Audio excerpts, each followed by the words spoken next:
So the first question is, consider the following statements with respect to infectious disease poliovirus. First statement, India and entire South Asia is free from polio as declared by WHO. And second thing, polio is deadly infectious disease that is caused by bacteria. And third one, people who can receive oral polio vaccine may shed the virus but can infect others, especially those who are not vaccinated. Which of the above statements are correct? So now here, I guess second one is like very normal statement. You can straight away eliminate it because it is saying it is caused by bacteria, and in the question itself somehow mistakenly I have given it as polio virus. So by that itself you know that this is caused by virus, not by bacteria. So second statement, if you eliminate, still you have to eliminate one more statement. You need to be sure. Do you know that India is polio free? So many of you already know that India is polio free. But are you sure entire South Asia? So this is here the problem starts because Pakistan even now is not polio free. So that is why Pakistan and Afghanistan. So those form part of South Asia. So that is why first statement is also wrong. So only third statement is correct. So that we'll see in detail about the oral polio vaccine. What is that? How it works and all. So answer is D. That is, whenever you give oral polio vaccine, it only helps that person, but it will not help or it will not stop that person from infecting others. So that is a problem with the oral polio vaccine. That is why we went to another vaccine called inactivated polio vaccine. So that also we'll see. So here it is about the wild polio virus. So in 2018, it was basically three countries. It is Nigeria, Pakistan, and Afghanistan that were there in the whole world where polio transmission is still going on. With respect to India, we achieved this polio-free status by 2014 itself. And finally, Nigeria was off the list in 2019. That is why this came in the news because Nigeria was off. If Nigeria is off, then there are only two countries, that is Pakistan and Afghanistan, still who are not polio free. And it has an impact on India also because if Pakistan and Afghanistan both share borders with India, so tomorrow there might be a problem for India in again getting the transmission of this. One second, guys. Yeah. And second thing, when we declare a country as a polio free, we declare a country as polio free only when for 3 successive years there is no fresh case. So that is important condition. And next thing, there are three polio virus: type 1, type 2, and type 3. Okay, and you have to eliminate all the three. And next thing, polio is something which is spread by virus and that affects on the nervous system. So that is a problem. It affects nervous system and nervous system collapse. So when you have that, that is why you see many people like without able to have a movement, like polio affected children or polio affected people will be unable to move their muscles or because nerves are the important things where you send the signal. So that is a problem. And second thing, the worst thing about polio is it cannot be cured. So there is no medicine to cure polio disease.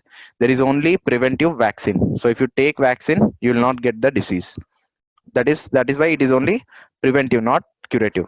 And second thing, mainly it is transmitted by fecal oral route. Okay, so that is by fecus going into food supply chain and getting food poison, and then from that you are getting the polio. And then finally it affects mainly 5 years of age. And there are two types of vaccines right now, as I said. One is oral polio vaccine, second one is inactivated polio vaccine. Like with the oral polio vaccine, that means you will give it directly by mouth, that is by oral. So it will be given in the form of liquid if someone have taken that. So that is basically given to pregnant mothers and young babies. So in this, what happens is it will protect that baby from the virus, but it will not stop if that baby already had virus or got the virus from transmitting it to other unvaccinated people. So that is why they went for inactivated polio vaccine. In inactivated, as the term says, it is a live virus that is inactivated and given. Okay, so that is why it will not only remove the virus from the patient or to the person to whom the vaccine is given, but it also stops the transmission, and he can't be able to transmit, or he cannot become a transmitter. So that is the main advantage of inactivated polio vaccine, and that is the main difference. So this is something you have to focus, this oral and inactivated. And India has both oral and inactivated. And next thing, the important program that helped us to achieve this is Universal Immunization Program. So under this, basically, we have 12 vaccines, and I've listed all the 12 vaccines here. First, we had 8 vaccines, and then we have added 4 vaccines to it. So the first BCG that deals with TB. So if you have seen the news, this BCG also was in news because this is somewhat right now being effective against coronavirus vaccine are able to fight the coronavirus more effectively. That is why this BCG was also in news. Okay, so BCG mainly deals with TB, and then you have DPT. Okay, and then oral polio vaccine, and then hepatitis B. This is also something you have to remember because in 2019, if you see, there was a question asking whether hepatitis C has a vaccine or not, and hepatitis C does not have, because you can see hepatitis B has. And remember this, hepatitis B always had a vaccine. And then you have measles, tetanus, and then for pregnant women, TT injection. And then finally you have IPV, rotavirus, measles. This measles and rubella is also important from this year because there was a sudden increase in this disease in US and in North America. So that is why this was also in news. And you need to know the difference between measles symptoms and rubella symptoms. This also you try to see. Okay, and then finally Japanese encephalitis. All of these diseases are covered under Universal Immunization Program. And then finally, in 2014, government launched Indradhanush program, Mission Indradhanush, that is 1.0 in 2014. Okay, and that mission was basically to increase the immunization percentage in India from 67% to 87%. That was the target in 2014, and then finally we were unable to achieve it in the time. So then we have launched another program called Intensified Mission Indradhanush 2.0, extension of this. So the target of this is to cover 90% immunization across India by 2022. So remember this second one, Mission Indradhanush 2.0, because this targets 90% immunization by 2022. And also it will target specifically districts where immunization coverage right now is less than 70%, 70% or below. That way it targets the deficient villages, and by that it aims to achieve 90% immunization by 2022. Now, having discussed about polio virus, I hope you will also do some reading on these. Especially Nipah virus was very important because in Kerala that was a big outbreak before coronavirus, so it is as important as coronavirus. After Nipah virus, Zika virus is very important. And regarding this virus, you don't need to read much. Know these information, like which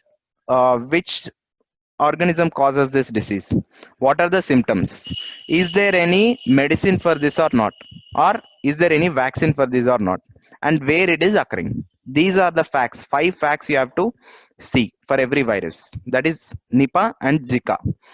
I will explain a short about Nipah and Zika because they are very important.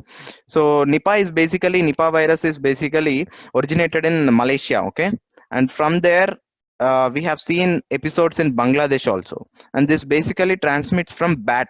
So that is why it is called zoonotic disease. So when we say zoonotic disease, the virus that comes from an animal is zoonotic.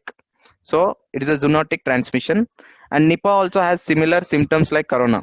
Like you will have fever, you will have chills, and extra symptom is headache and seizures.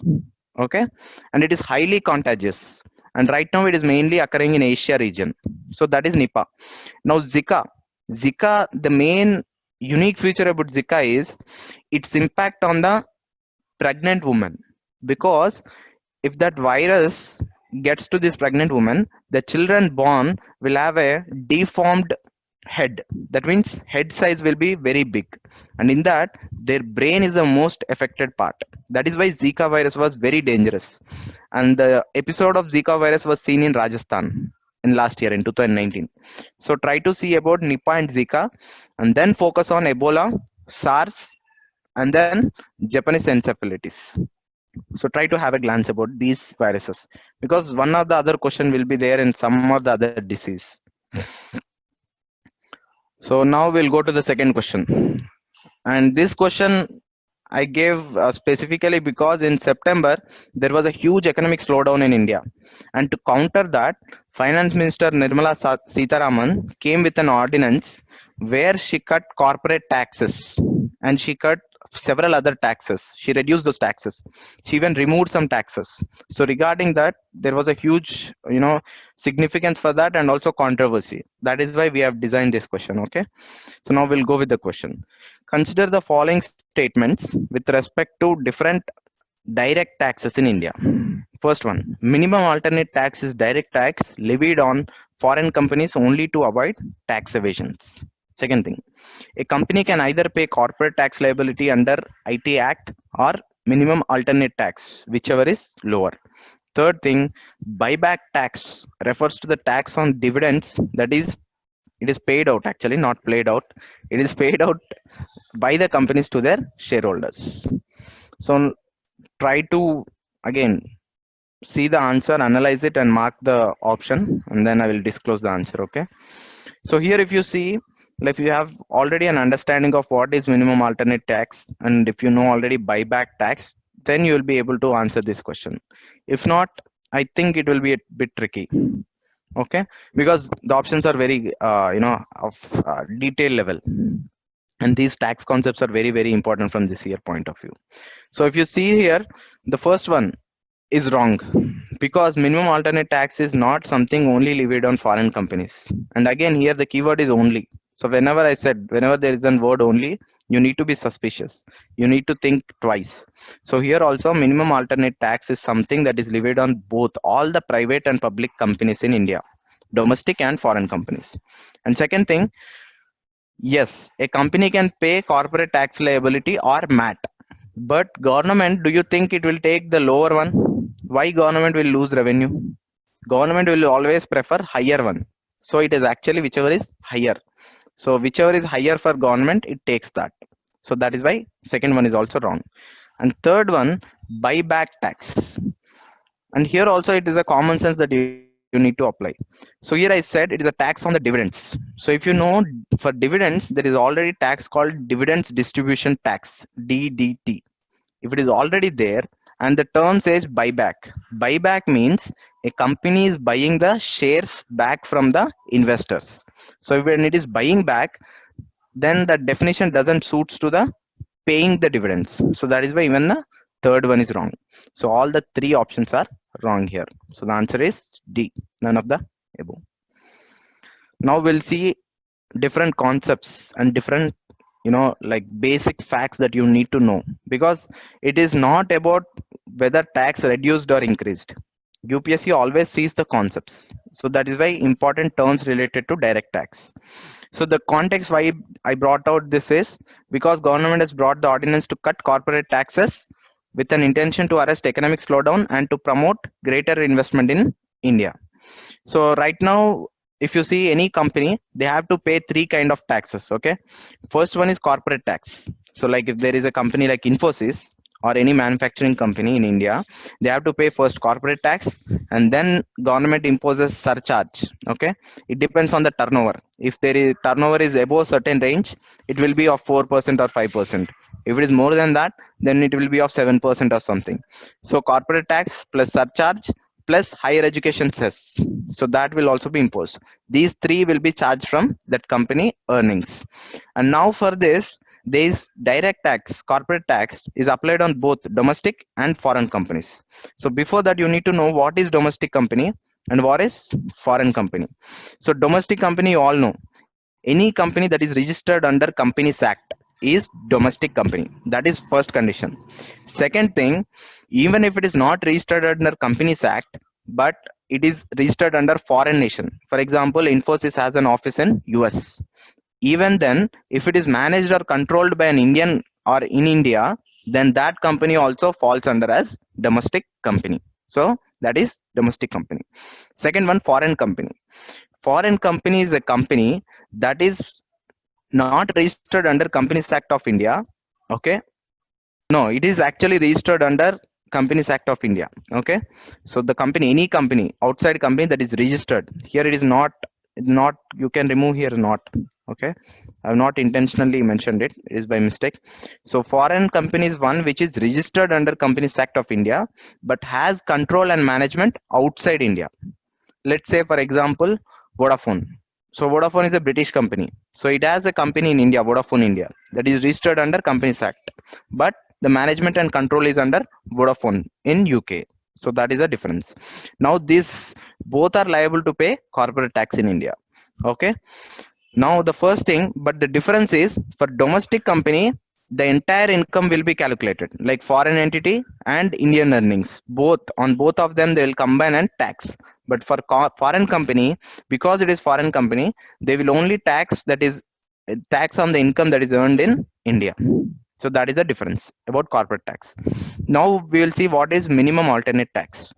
See, I will explain this with a like development. Okay, why this came minimum alternate tax? Because there are two things I said. Company is registered under Companies Act, so it is controlled under Companies Act and also under Income Tax Act.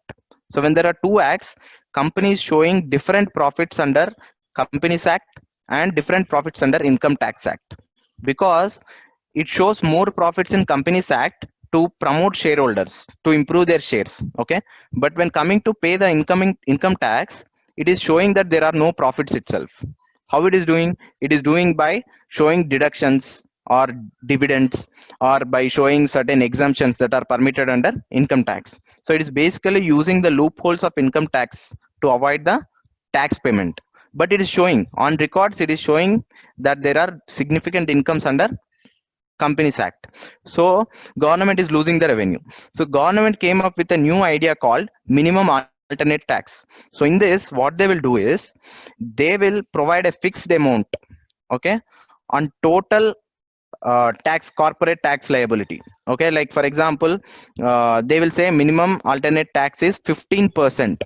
Okay, 15% or 18% right now. Okay, so it is 18% of the book profits of company. That means it will take the book profits, not the deductions, not under income tax, but it will take the same records that are submitted under Companies Act, and it will is, if it is recorded in the book, then it will take 18% of that as tax.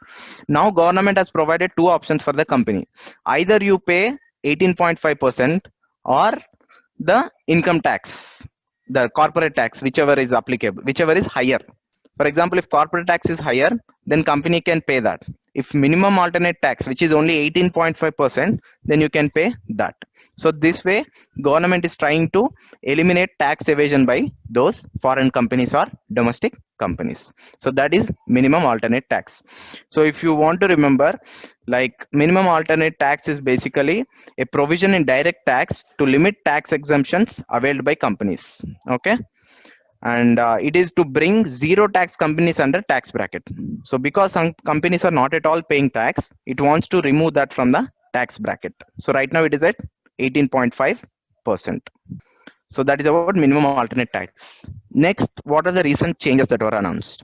Those are, first thing, the corporate tax rate for entire domestic companies has reduced to 22%. Earlier it used to be 25%. So finance minister, by passing an ordinance, they changed it from 25 to 24%, 22%. And in addition, they said they don't need to pay MAT. Even if MAT is higher, you don't need to pay MAT. That is minimum alternate tax. So that is removed. Second thing, to boost Make in India. So to boost or attract investment, what they did is any company that is established after 1st October 2019 and begins the production before 31st March 2023, they will have a lower tax rate of 15%. Like as I said, right now it is 22, right? But for these companies which are establishing now after 2019 October 1st, for them it is only 15% to boost the Make in India. And third announcement, what they said is they completely removed buyback tax. Okay, so basically buyback tax is 20% tax, that is about buying the shares. So usually what happens is whenever a company earns profits, either it will give that profits back to the shareholders by dividends or by purchasing the shares back by the company.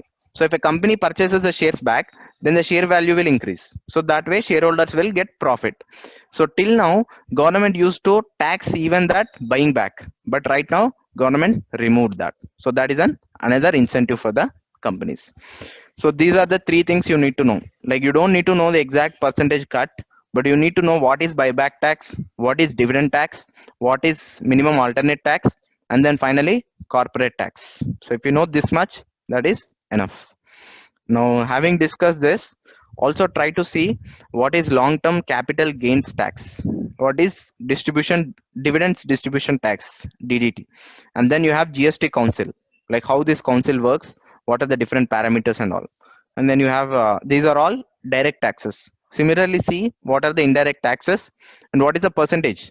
Like corporate tax is about 20 to 23% of entire revenue. So in that way, see the ones the budget figures, like for 2021 there was budget figures. So if you see them, you will know what is forming the major part. So you need to know first and second, like top one and top second position, whether it is income tax or corporate tax, or in indirect taxes, whether it is state GST or center GST. So this much you need to know about the taxes. So now we'll come to the third part.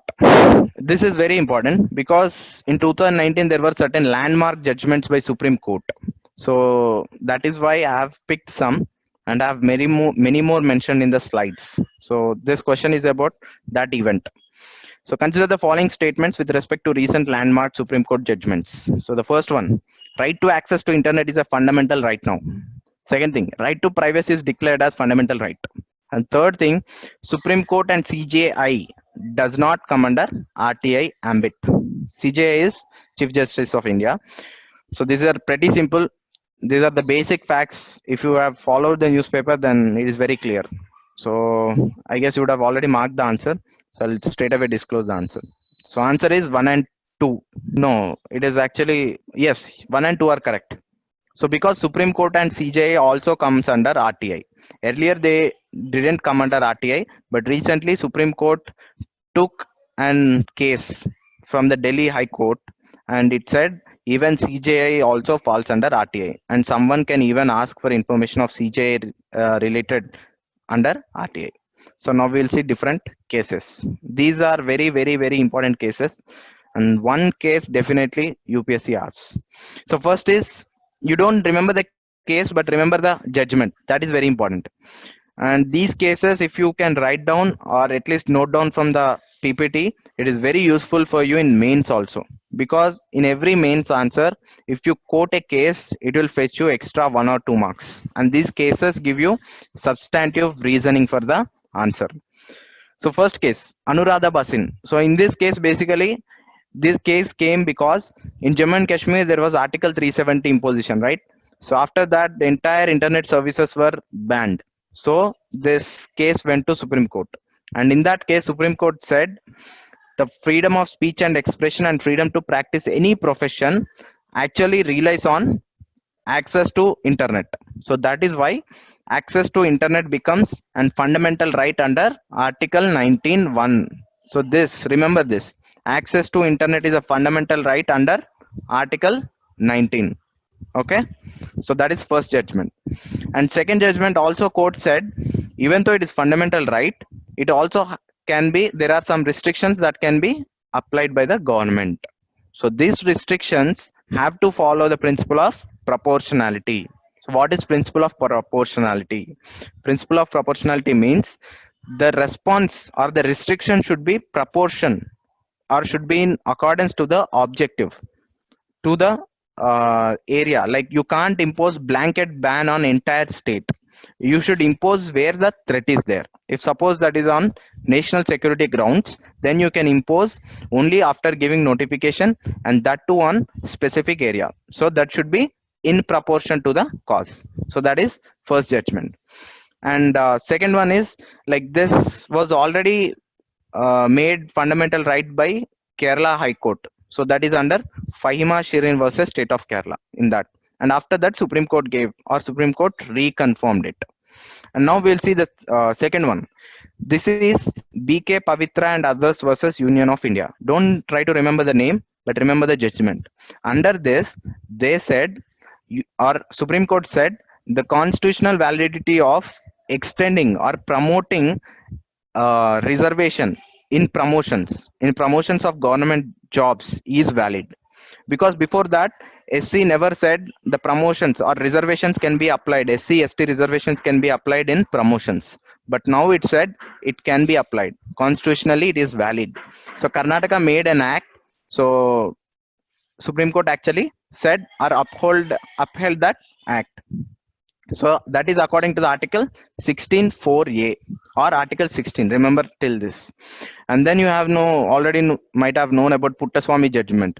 It is about right to privacy. It said right to privacy, but it said it is derived from Article 14, 19, and 21.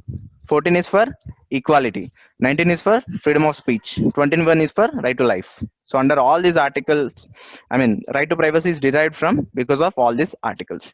And second, Kesavanandi Bharati case, you all know, that is traditionally basic structure. And then you have Kyoto Holohan case. This is also very important because right now there is so much controversy about anti-defection law.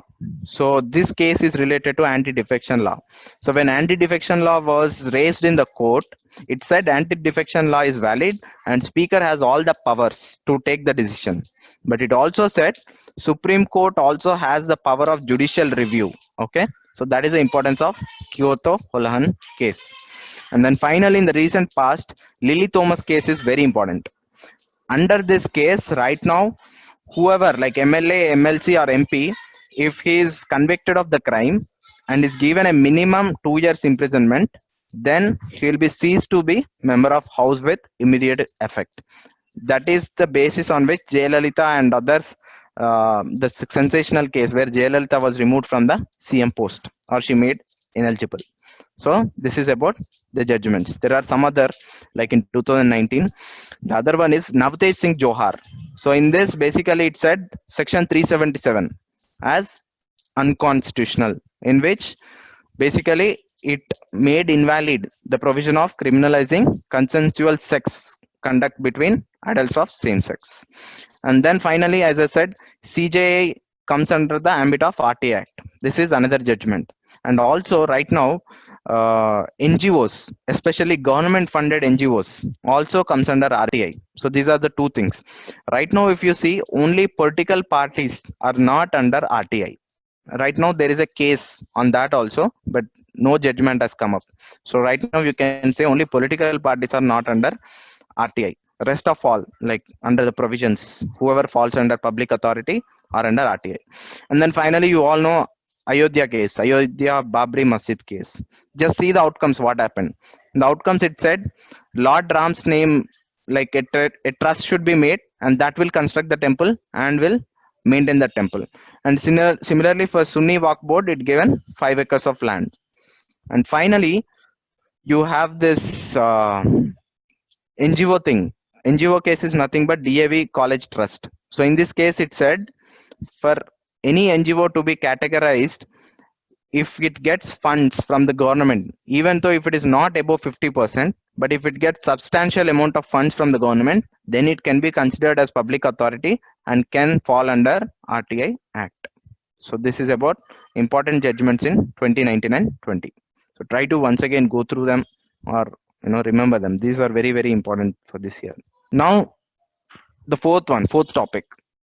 So this became quite an important because in that like around September 23rd or 24th, there was a big event where in Kerala, like Maradu brothers buildings were demolished because they violated coastal regulation zones, and that was the first time Supreme Court has acted. So that is why this question, and we have to know this concept of coastal regulation zones. So if you see, consider the following statements with respect to coastal regulation zones regulation in India. So first statement, Ministry of Home Affairs issues the CRZ notification under Coastal Development Act. Okay. Second one, there are 4 categories under which coastal areas are identified. There are CRZ1, CRZ2, CRZ3, and CRZ4 with protection priority in decreasing order. Okay. And third one, only union government can issue permission for any development activity in these zones. Okay. So if you're done, like if you can see from the common sense, like again, Why you think Home Affairs will have anything to do with the coastal regulation? Because usually it should fall under Ministry of Environment Affairs. So that is why first one is wrong. And similarly, if you see coastal zones are something there with the state, and state has more role because there are fisheries, there is many people lives are involved. So state should have some role in this. So that is why third also you can eliminate. So if you eliminate 1 and 3, and it is saying about incorrect, and the second statement is also, actually the second statement is correct, so the option should be 2 only. Okay, so you can mark it as correct because yes, it is categorizing the coastal regulation zones in 4 categories. That is 1, 2, 3, 4, and one will have highest protection, second will have low, and then third will have low, and fourth even lesser than the first one. So it is in decreasing order. So second one is correct here. 1 and 3 are wrong. So the actual answer is B. Yes. So that is correct. I asked about which of the above statements are incorrect. So the answer is B. 1 and 3. Second one is correct. So now we'll see about coastal regulation zones. As I said, the same context. Because Marudu municipality in there, 4 apartments were demolished, and the Ministry of Environment has the authority to issue coastal regulation zones, and that is under Environment Protection Act 1986. Okay, and basically what is coastal regulation zone? It basically governs how the development should be there and how the coastal areas should be protected, because coastal areas are very fragile. They are prone to cyclones, they are prone to tsunamis, different natural hazards. So you can't allow the same kind of development that you allow in hinterlands. That is why there is separate regulation for coastal zones. And how will you identify it? You will identify it based on high tide line and low tide zone, low tide line. So you will have certain markings, like for example you will say 50 meters or 200 meters from high tide line. So what is high tide line? So high tide line is something where it is a line when there is a high tide in the sea.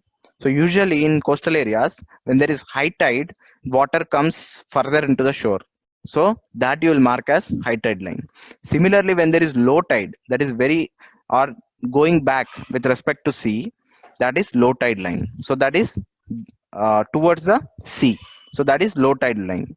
And now between high tide line and low tide line, this is zone is called intertidal zone or intertidal line. This is also important. Okay. So now based on these definitions, you'll have the coastal regulation zone.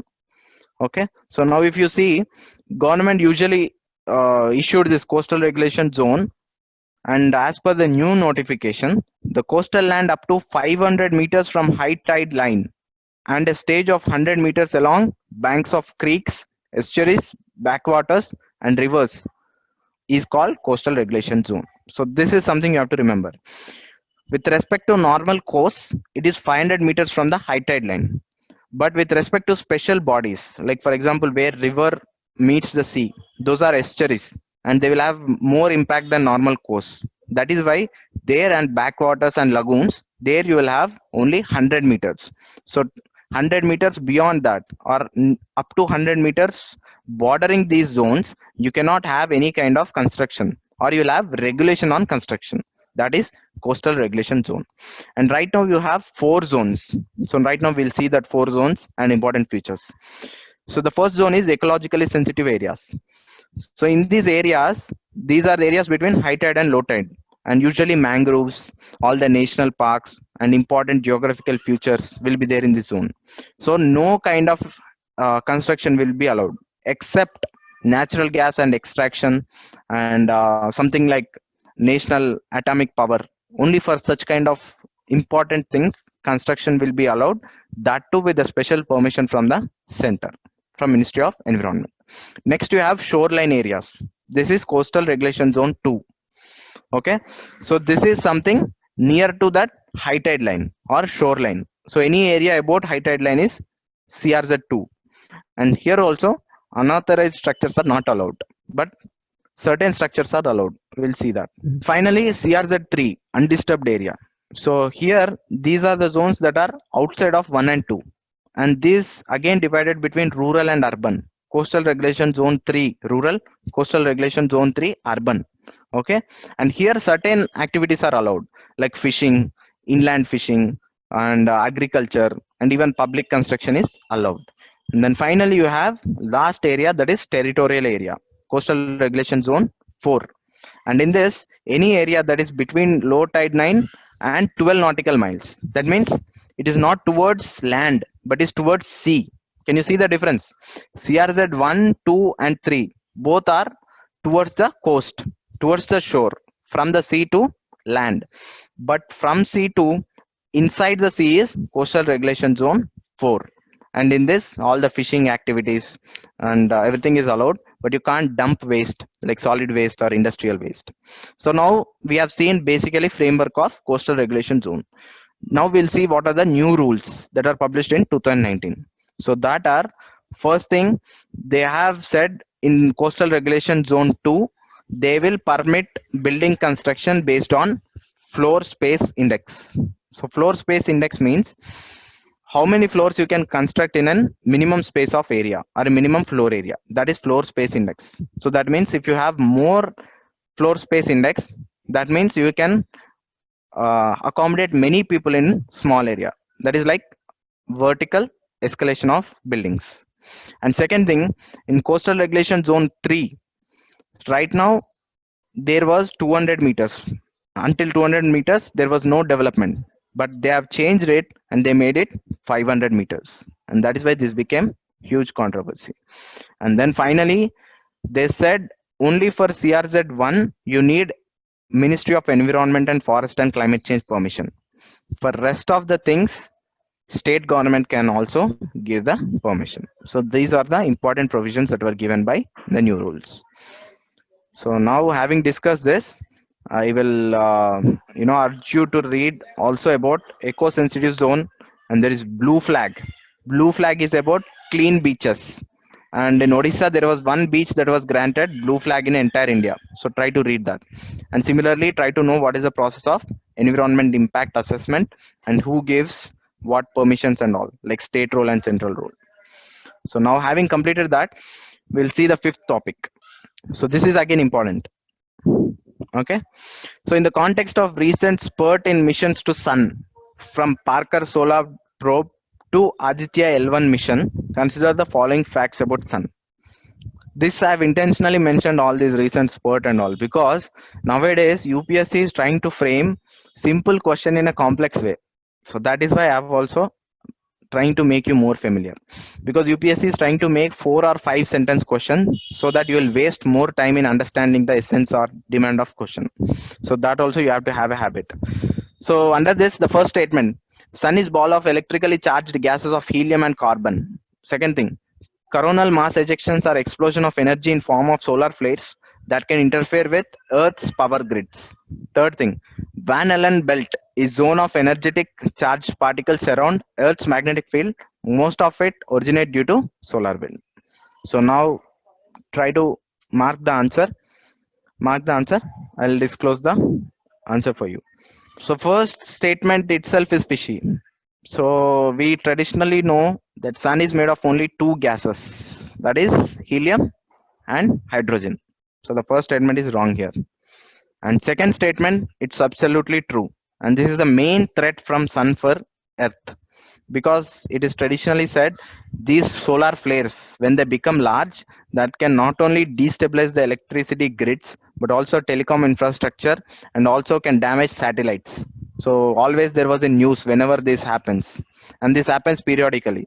So that is why second one is correct, and similarly third one is also correct. So Earth also has certain kind of protection against the solar winds, that is nothing but magnetic field. So if you can type this Van Allen belt in Google Images, you'll see kind of image where around Earth there will be a magnetic field. Okay, so that magnetic field protects the Earth from solar winds. So that is why that is called Van Allen belt. So third one statement is also correct. So answer is C, 2 and 3. Only first one is wrong. So now, like we all read about these missions, but it's not only that missions, but the information about the sun is also very, very, very important. First thing, as I said, it is hydrogen and helium. In that also hydrogen is major constituent, and then helium. Okay, and these are held together because of sun's own large gravity. And second thing, in sun, because of the high temperature, there will not be any atoms, but instead there will be ions. So there will be ionized gases. This state is called plasma. Because these are such ionized gases, and these gases keep on moving, these produce magnetic fields, very strong magnetic fields. And these magnetic fields will in turn produce electric currents. And these magnetic fields itself, or this plasma movement itself, generate this coronal mass ejections. Now we'll see different concepts under this. Like for example, you can see like sun has a solar cycle. Okay, so in this what happens is basically sun surface becomes very active at sometimes and diminishes in sometimes. Okay, so this entire period of getting active and then again going minimum is nothing but solar cycle. So under this solar cycle, there is a concept called sunspots. So when you see the word sunspots, immediately you should remember these are dark spots. So these are basically dark circles or dark spots that form on sun. And what this signify is, these signify the darkness because they are cooler than other parts of the sun surface. So whenever a part of surface is cooler than other parts, it appears as dark, and these parts are called sunspots. And these sunspots form basically because magnetic fields there will be either very strong or very weak. Okay, that is why the sunspots will be formed. Okay, now you understood sunspots. Then we'll see solar flares. Okay, and especially at the sunspots, as I said, the gases are in ionized form, that is plasma. So they keep on moving. So when they keep on moving, they suddenly result in, the movement results in a burst of energy, sudden explosion of energy, and that energy explosion is nothing but solar flare. So if you see image in Google, you will see a certain kind of heat like waves coming out of sun. That is nothing but solar flares. And when the solar flares are in large quantity and accompanied by radiation, they are called coronal mass ejections. So these are the three things you have to remember. First thing, in sun, when the magnetic field in certain areas is either too strong or too weak, then sunspots will form. These sunspots appear physically very dark. And at these sunspots, when there is movement of ionized gases, this results in explosion of energy. That is called solar flares. These solar flares along with radiation is called coronal mass ejections. So they will get out of the sun and move towards the universe or move towards earth and other planets. And these energy, because they are very high magnetic energy and high electric current, they will have effect on our electric grids. So that is how we'll have the effect. That is why we are sending all these probes to understand sun better. Because even now, after these many years, we don't know why certain facts, like where sun surface is actually cooler than, the sun surface is actually hotter than the interior. So this is something a mystery and there is no explanation for it. So to uncover this, we are sending our solar probe and Aditya L1. So that is why you have to know this. And finally, solar cycle, it happens every 11 years. Okay, and this happens when sun magnetic field reverse, like from north to south, south to north. And rest of the facts are not that important, but you can see later when you get this slides. Okay, but remember this: solar sunspots, solar flares, coronal mass ejections, and their impact on earth. And now this is Parker Solar Probe. This is very important probe that was launched by NASA in 2019. So the main objective, as you can see here, is to trace the flow of energy and understand the heat of corona, explore solar wind acceleration, and capture images of solar structure. Okay, and they have the big shields and all that features, you can facts you can read, but this is basically probe of NASA. And now you have, and the why name L1. L1 is very important in this mission. So L1 is nothing but, they called it in an L1 is a different orbit where the gravitational forces of sun and earth or any two objects will cancel out. So you cannot you don't need to spend much energy in revolving around an object, so you can save lot of fuel. So these are called L orbits like L1, L2, L3. So we are launching this Aditya aircraft at L1. So that is very important. So, and it is also used to find out outer corona and magnetic field and to study about solar winds. This is an ISRO mission. Okay. And then finally you have the sixth question, that is about nuclear agreements. This is also very important because this year there were many uh, like events of our nuclear tests, and then you have NPT having completing an anniversary, all this. So that is why nuclear agreements are very important from this year. So consider the following statements with respect to India's stature or India's position on various global nuclear agreements. First one, India has recently become member of NSG, MTCR, Wassenaar, and Australia Agreement. MTCR here stands for Missile Technology Control Regime. Second thing, India did not sign NPT, Treaty on Non-Proliferation of Nuclear Weapons, but signed CTBT, Comprehensive Nuclear Test Ban Treaty. So this is very simple. If you know the fact, you would have already marked the answer. So if you're done or not done, please do it. We'll disclose the answer now. So the answer is D. Both of them are wrong. Because India, yes, was member of MTCR, Wassenaar, and Australia. So all of these are nothing but the main missile control regimes, or basically the regimes to control weapons that you to be used in either delivery of nuclear weapons or in development of nuclear weapons. So because India was excluded, India strongly tried to enter on all these agreements, and India was successful in all this except NSG. So NSG we didn't get membership because China is strongly opposing it, India's membership. So first statement is wrong.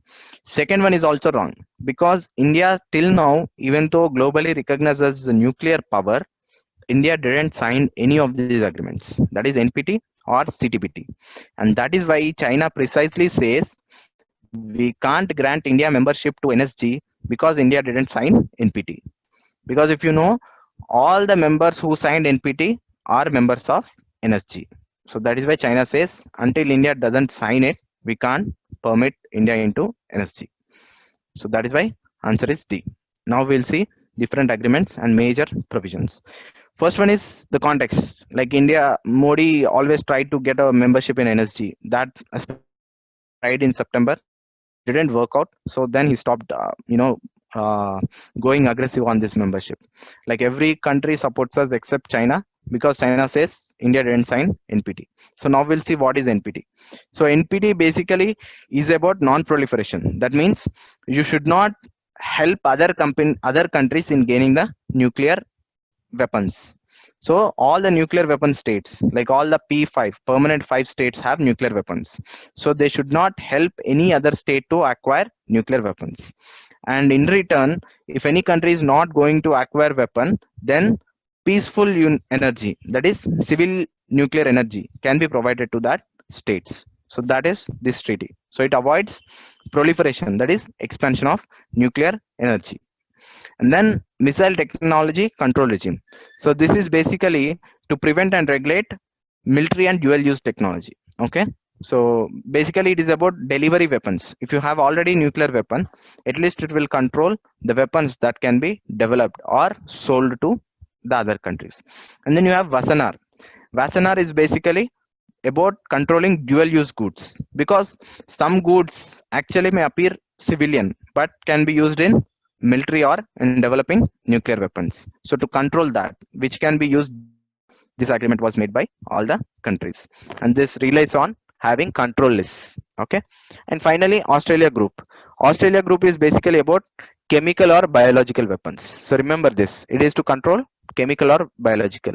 So always remember Australia for chemical and biological, Wassenaar as control for weapons of or dual use. So Wassenaar dual use, Australia chemical.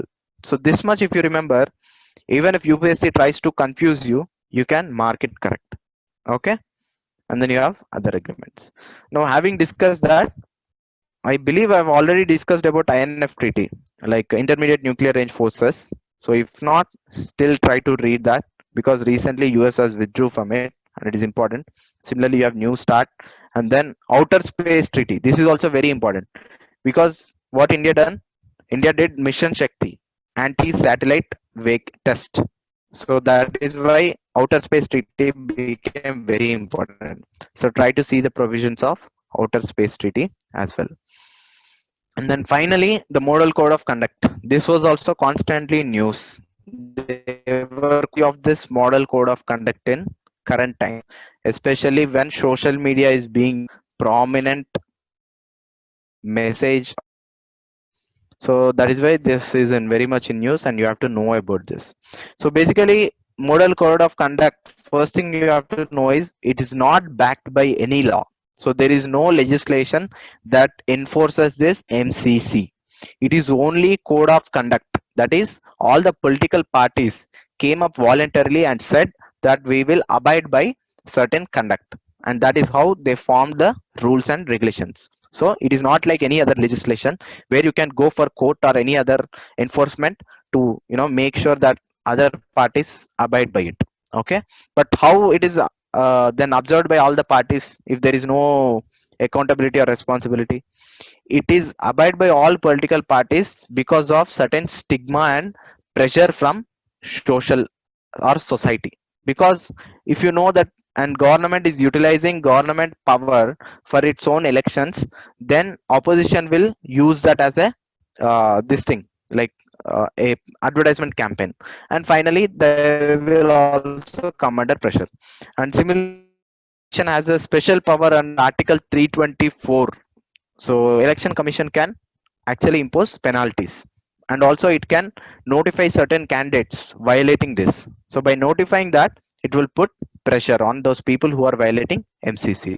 So that is MCC. And second thing, MCC comes into effect from the date of announcement of elections. This is very important. Until that means till the result is announced. So from the date of announcement till the results, there is certain conduct that you have to observe. And this is applicable, like if it is Lok Sabha elections, then is applicable throughout the country. If it is only legislative assembly, that is state elections, then it is only applied to state. If it is by elections, then it is applied either to the district or where the constituency falls. Okay, to all the districts where the constituency falls. So this is very very important, because they might give an option saying model code of conduct is applicable to the entire country. This is wrong. It depends on type of election. So depends on the election. And then finally, for government, for the ministers, they cannot combine their official visit with the electioneering work, and they can't use official vehicles. Like for example, they can't use aircrafts if they are going for public speech. For example, PM Modi also cannot go before elections using the public transport to give election speeches. He have to go use personal ones. He cannot club both, because if not, that will give additional advantage to the party who is in power. So to eliminate that, this model code of conduct came in.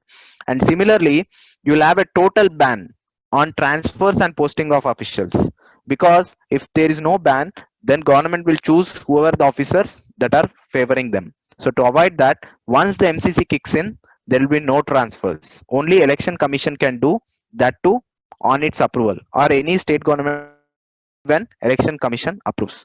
So basically, when model code of conduct kicks in, this entire officers will be under control of election commission. So that is model code of conduct. And the important point you have to remember in this is it doesn't have any legal backing. And second thing, it depends, applicability on the region depends on type of election. And third thing, it starts from date of announcement of election to complete election process is completed.